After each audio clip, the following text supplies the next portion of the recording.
The current carrying wire and the rod AB are in the same plane. The rod moves parallel to the wire with a velocity v. Which of the following statement is true about induced EMF in the rod?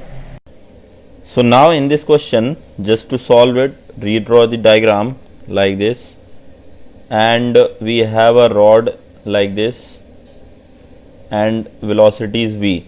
So first of all you need to understand this straight wire.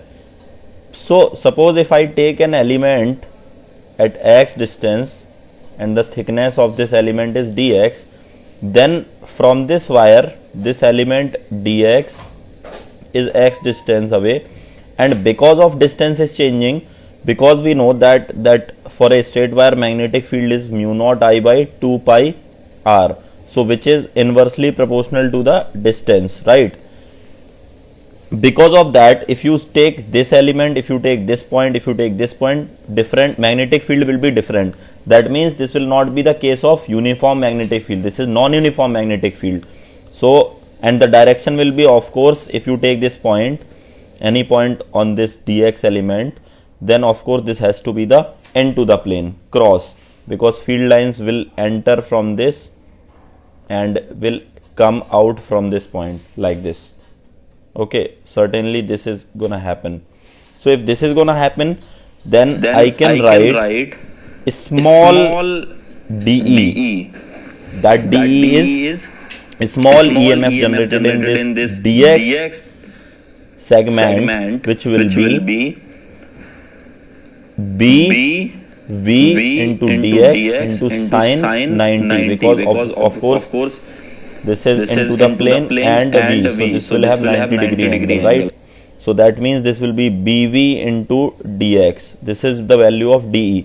Now if you want to calculate the value of e, then you need to integrate it. So integrate bv into dx.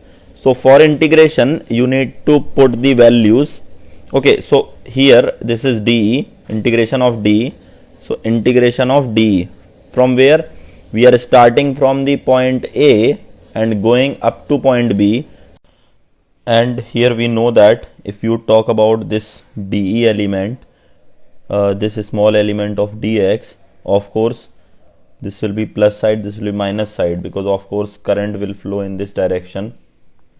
So here we are pretty sure that if this is the situation, then this dE will be the net EMF delta E, which will be equal to integration of bv into dx. B is equal to mu naught upon 2 pi, mu naught I upon 2 pi into x into v into dx, and from where we are starting from distance a, which I assumed this is distance a, and this is total distance b up to point B.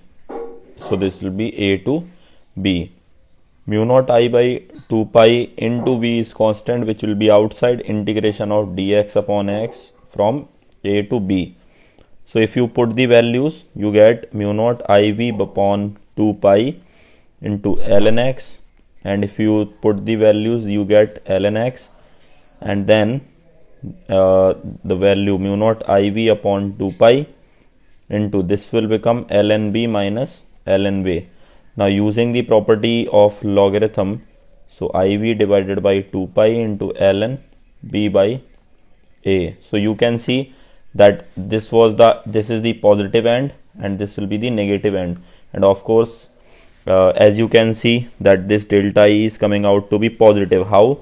Because this b is greater than a, so simply this ln value will be positive and this is greater than 0.